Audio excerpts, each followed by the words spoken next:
அவன்தான் பகவான். மனுஷன் பகவான் இல்லை. தமிழர்களுடைய கொள்கை மனுஷனை பகவானை காட்டினதுனாலதான் எங்கேயோ இருந்து ஓடி வந்தவே ரிக்கா டான்ஸ் நடத்துறா சிவராத்திரிக்கு இல்லையா? நம்ம மக்களை முட்டாளாக்குறதுக்கு. இன்னொரு கூட்டம் அறியாத மக்களை, பெண்களை நான் பார்த்த மதுரையில் ஒரு 4-5 பொம்பளைய உண்டியில ஏந்தி தெருத்தருவா வந்துக்கிட்டு இருந்தாங்க.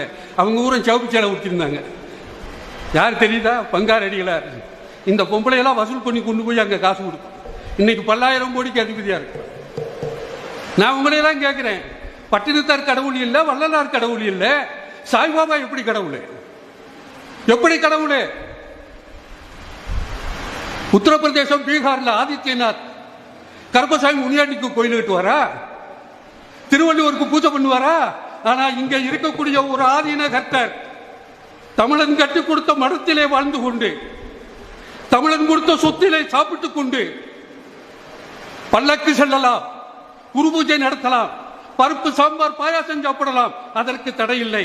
ஆனால் எங்கோ இருந்து வந்த ஒருவனை நீ கடவுள் என்று சொல்லி பூஜை பண்ணுகிறாயே, எந்த வகையில் நியாயம்? வடநாட்டிலே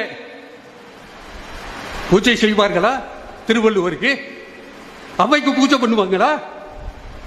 கருப்பசாமி முனியாண்டிக்கு கோயில் கட்டுவார்களா? ஆனால் இங்கு அத்திவரதரை கடவுளாக காட்டி நம்மளை முட்டாளாக்கி விட்டார்கள்.